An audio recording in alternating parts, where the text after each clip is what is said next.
কাম আৰম্ভ কৰিছোঁ অলপ আমাৰ ল্যান্ড একুইজিশ্যনৰ ইছ্যু আছে কিন্তু ত্বৰান্বিত কৰিম মই যোৱা বছৰো আহিছোঁ আগৰ বছৰো আহিছোঁ মই মন্ত্ৰী হোৱাৰ পৰা 2টা বছৰ ইয়াতে আহিছোঁ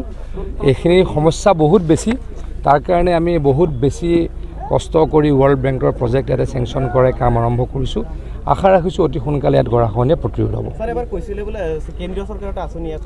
সেইটোৱেতো ক'লোঁ এইটোতো কি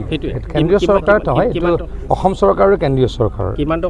আমাৰ এইটো টোটেল 120 কোটি টকা আছে কিন্তু আমাৰ গোটেই প্ৰজেক্টটোত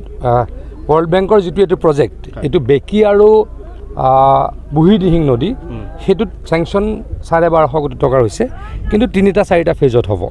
এই প্ৰথম ফেজটোত আমি 350 কোটি টকাৰ চেংচন পাইছোঁ খননটোতো মই নাচাওঁ অবৈধ খনন আপোনালোকে DC ক'ব গাৰ্জেন মিনিষ্টাৰক ক'ব অবৈধ খনন হ'লে বেয়া কিন্তু কোনোবাই যদি চৰকাৰী পাৰ্মিশ্যন লৈ পেলাই খনন কৰিছে সেইটোতো আমাৰ ক'ব লগা নাই